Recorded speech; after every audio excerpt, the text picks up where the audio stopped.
Los sentidos y el movimiento. Módulo 9. Los sentidos. Propiocepción. Del latis proprium, que pertenece a uno mismo. Es el sentido que nos informa sobre la posición y el movimiento de nuestros miembros y el cuerpo. Sus sensores reportan extensión y longitud en los músculos y el ángulo de las extremidades en las articulaciones. Los sentidos de la piel son el tacto, el calor, el frío, la textura y el dolor. Hay dos tipos generales de receptores: las terminaciones nerviosas libres, que son simplemente procesos en los extremos de las dendritas neuronales. Estos detectan calor, frío y dolor. Los segundos son los receptores encapsulados, que son estructuras más complejas encerradas en una membrana, y su papel es detectar el tacto. Aquí pueden observar un dibujo de los receptores de la piel. Aquí tenemos los folículos, las terminaciones nerviosas, el corpúsculo paciniano, los discos de Merkel, el corpúsculo de Meissner y la terminación de Ruffini. Todos estos elementos combinados se convierten básicamente en los sensores que tenemos en nuestra piel y que nos permiten sentir frío, calor, sentir que nos tocan, sentir el viento en nuestra piel, y que es un proceso que muchas veces lo subestimamos, pero también está diseñado para que nosotros podamos sobrevivir, y podemos buscar maneras de sobreponernos cuando tenemos frío, cuando tenemos calor y otros. Ahora, ¿por qué hay tantos receptores solo para el tacto? El tacto es un sentido complejo que transmite varios tipos de información. En las capas superficiales de la piel están los corpúsculos de Meissner, que responden con impulsos breves, mientras que los discos de Merkel dan una respuesta más sostenida y detectan textura y detalles finos.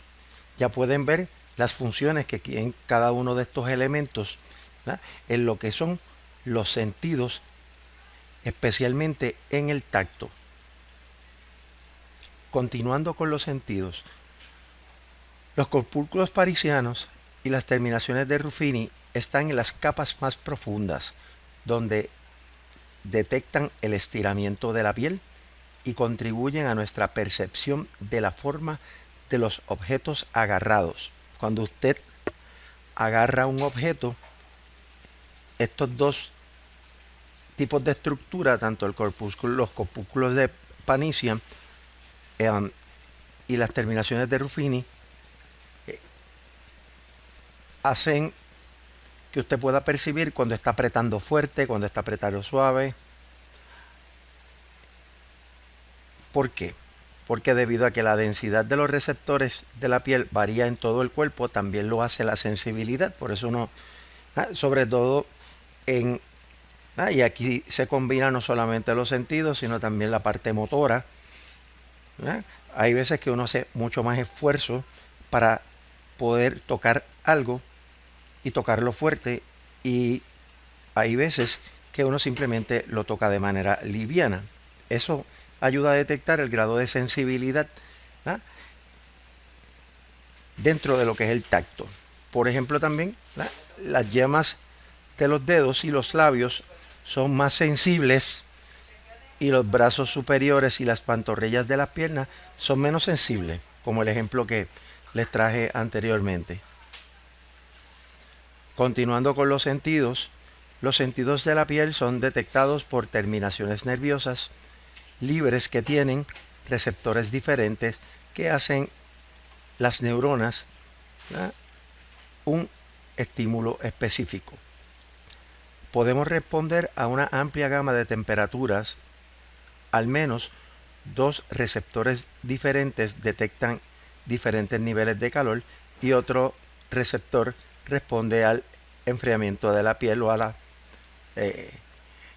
o al sentido de experimentar frío. Estos receptores son todos miembros de la familia del potencial transitorio del receptor y están en los canales de iones de las proteínas.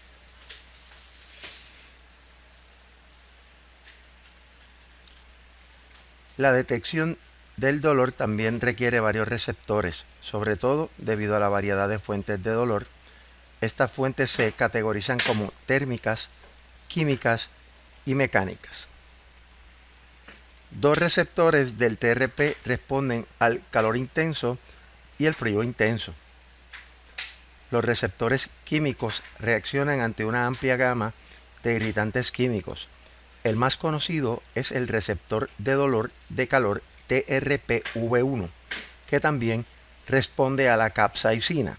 La capsaicina es un derivado del jalapeño o del chile, que básicamente es bien picante y que además de utilizarse en las comidas se utiliza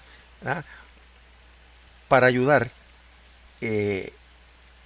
a manera de un ungüento cuando una persona tiene algún tipo de dolor, artritis, etcétera. Pues lo que se hace es que se unta capsaicina dentro de un ungüento y eso le da una respuesta de calor que trata de mejorar el dolor, ya sea por reuma, artritis o alguna lesión muscular. Continuando con los sentidos, el receptor de la frialdad, que es el TRPM8, produce la sensación fresca de la menta en pasta dental y caramelos, así como el efecto de enfriamiento del mentol y del alcanfor en la piel. Los receptores para el dolor mecánico corporal no se han determinado porque la hipersensibilidad al tacto es un problema después de una lesión de un tejido o de un nervio. El sentido vestibular. El sentido vestibular ayuda a mantener el balance de la postura y el movimiento de la cabeza. Dentro del cuello y la cabeza se encuentran los canales semicirculares, el utrículo, el sáculo, que ayudan en la orientación y en el balance de la persona y el movimiento de la cabeza hacia el frente, hacia atrás y hacia los lados. La base de cada canal es gelatinosa, es pilosa, tiene como unos pelos, que son sensores también, y a eso se le llama la cúpula. Continuando con el sentido vestibular. Durante la aceleración, la cabeza y la cúpula se mueven, pero el líquido no lo hace. Ese es el líquido que tiene como los filamentos o los pelos que les estaba mencionando, pero la cúpula se dobla en la dirección opuesta del movimiento de la cabeza, proporcionalmente a la tasa de aceleración. Si una persona está corriendo hacia el frente, lo que está sucediendo es que la cabeza se mueve hacia el frente, pero la cúpula se va a mover en la forma opuesta, hacia atrás. Este desplazamiento va a doblar estos filamentos o pelos que tiene la cúpula, que también, como les mencionaba, son receptores,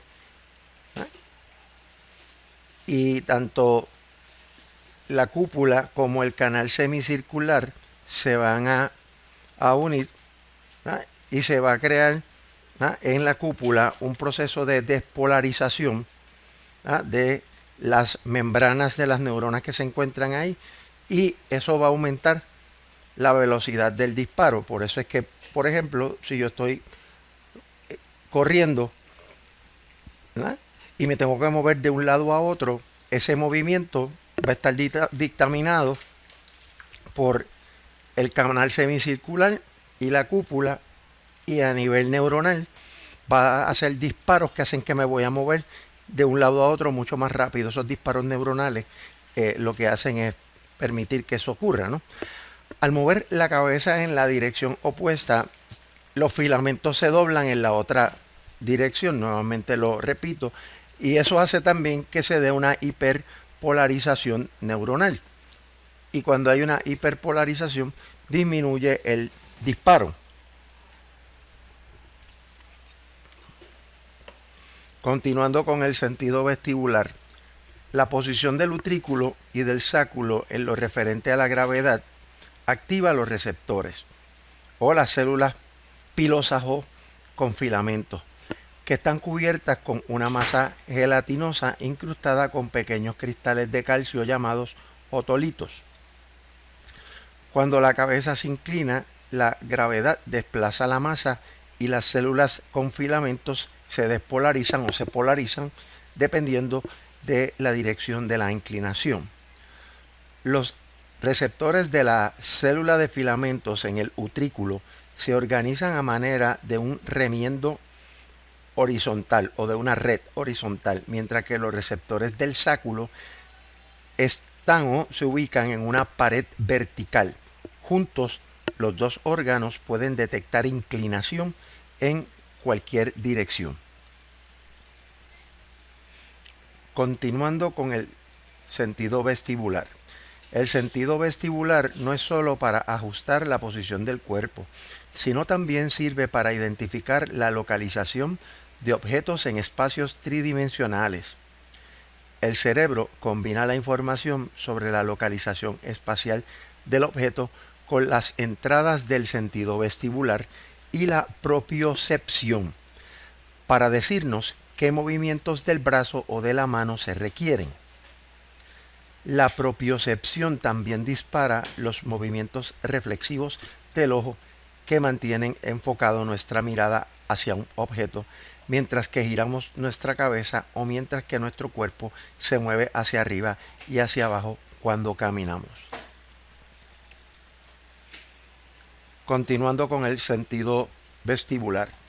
El movimiento codificado por el nervio vestibular es procesado por los núcleos vestibulares en el cerebro medio, que luego envían información a los nervios oculares para producir movimientos compensatorios de los ojos.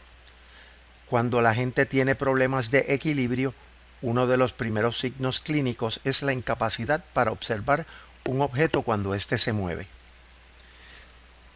Los canales semicirculares, el utrículo y el sáculo también envían proyecciones al cerebelo y al tronco encefálico.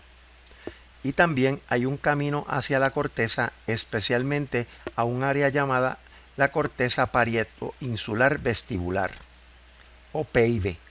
La PIV se asocia con los movimientos de los ojos que causan vértigos y náuseas. Aquí tenemos un dibujo de los órganos vestibulares. Pueden ver cada uno de los nombres que hemos mencionado, donde están ubicados.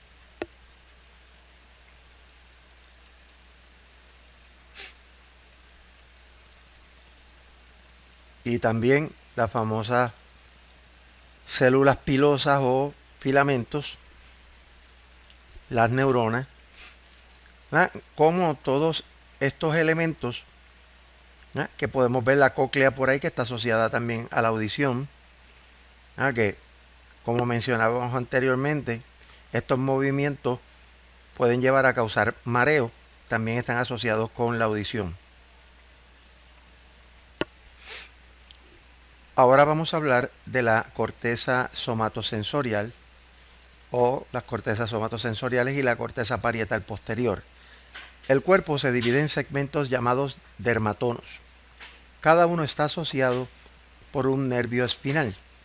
Las divisiones no son tan distintas porque cada dermatoma se superpone al siguiente por una distancia corta.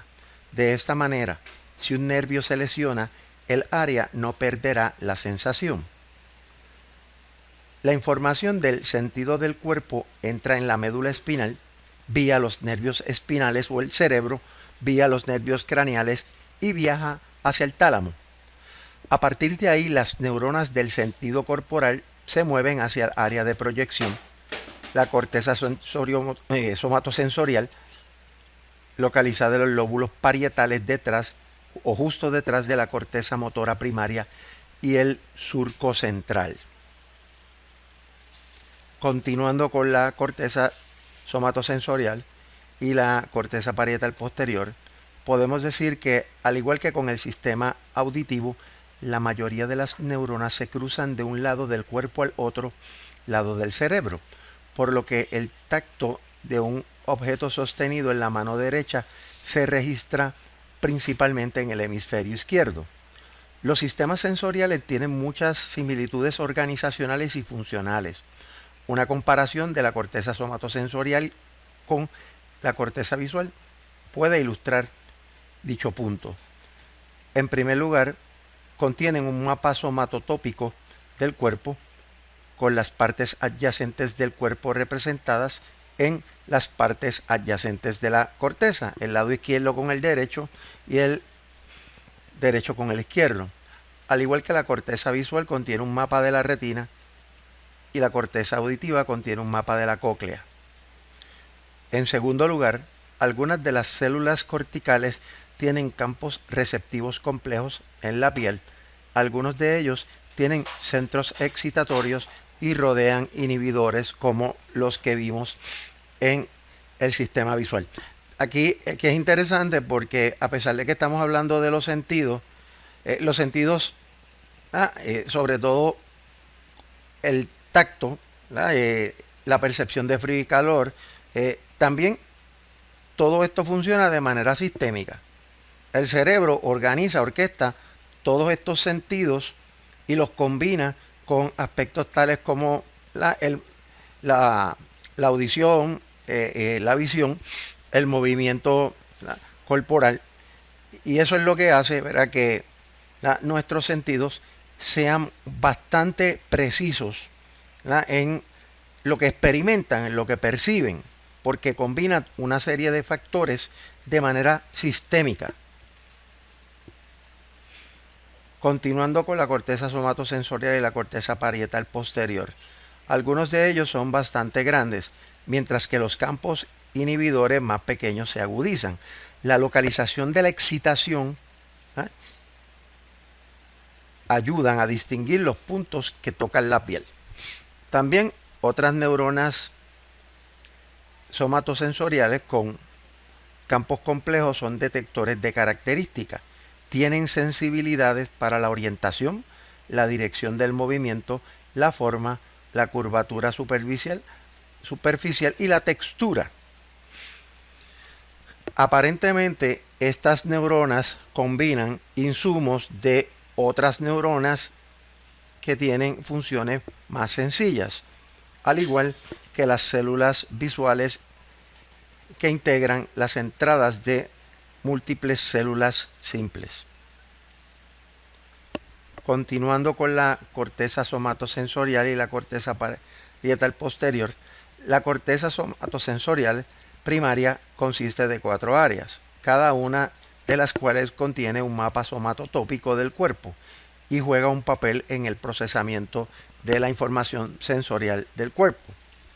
Aquí el tálamo envía sus salidas a 2 de estas subáreas que extraen cierta información y pasan el resultado activado a las otras 2 áreas que a su vez envían información a la corteza somatosensorial secundaria. En este punto, dentro del proceso, la información de los lados derecho e izquierdo del cuerpo se segregan sobre todo. Y aquí tienen un diagrama bien específico de los dermatomas del cuerpo humano, que son todos aquellos centros de recepción que tenemos y que nos permiten captar todos los estímulos del medio ambiente. Continuando con la corteza somatosensorial y la corteza parietal posterior, la corteza somatosensorial secundaria recibe la entrada de la izquierda y la somatosensorial primaria derecha combina la información de ambas partes del cuerpo.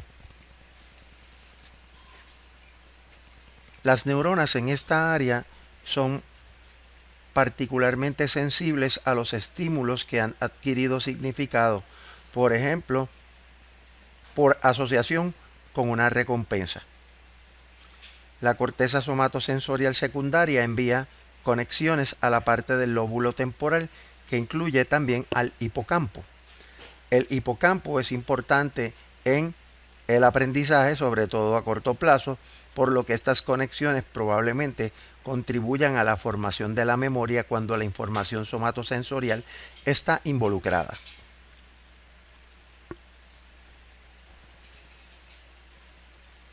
Continuando con la corteza somatosensorial y la corteza parietal posterior.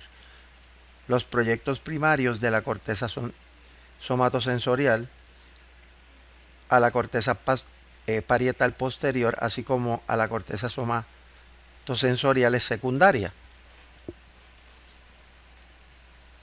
La corteza parietal posterior es un área de asociación que reúne los sentidos del cuerpo, la visión y la audición. Aquí el cerebro determina la orientación del cuerpo en el espacio, la ubicación de las extremidades y la ubicación en el espacio de los objetos detectados por el tacto, la vista y el sonido.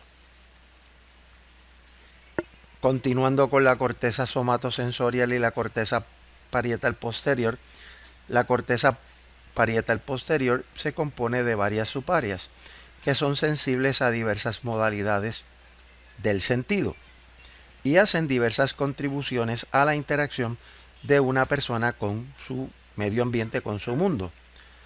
Algunas células combinan propiocepción y visión para proporcionar información sobre posturas específicas. La contribución de la corteza parietal posterior no es solamente perceptiva, porque muchas de sus neuronas encienden antes y durante un movimiento. No producen movimiento, sino que transmiten su información a las áreas frontales que lo realizan. Aquí tienen un diagrama de las áreas somatosensoriales primarias y secundarias, que está en el área sensoriomotora y que se encargan de básicamente controlar todos aquellos aspectos que están asociados con el movimiento. Continuando con la corteza somatosensorial y la corteza parietal posterior, algunas personas sin daño cerebral aparente o desorden mental o emocional están tan convencidas de que una extremidad no les pertenece que piden que se la amputen. Este desorden se llama desorden de identidad de la integridad del cuerpo o apotemnofilia. Cuando la persona se toca la extremidad, no hay respuestas en el área parietal superior, es como si no estuviera ahí. La respuesta de la conducta de la piel a la estimulación se duplica en esa extremidad. Continuando con la corteza somatosensorial y la corteza parietal posterior, esto es un fenómeno que surge cuando el cerebro genera la ilusión de que una persona siente que flota y observa su cuerpo como si fuera un espíritu. Las causas incluyen daño traumático y epilepsia que afecta la unión entre los lóbulos parietales y temporales. La experiencia también puede ser producida por la excitación eléctrica en esa área. Esto es una forma de poder explicar las famosas experiencias espirituales donde la gente piensa que se ha salido de su cuerpo y que está flotando y que lo ven estando muerto. Esta es una de las explicaciones fisiológicas que se han encontrado al respecto.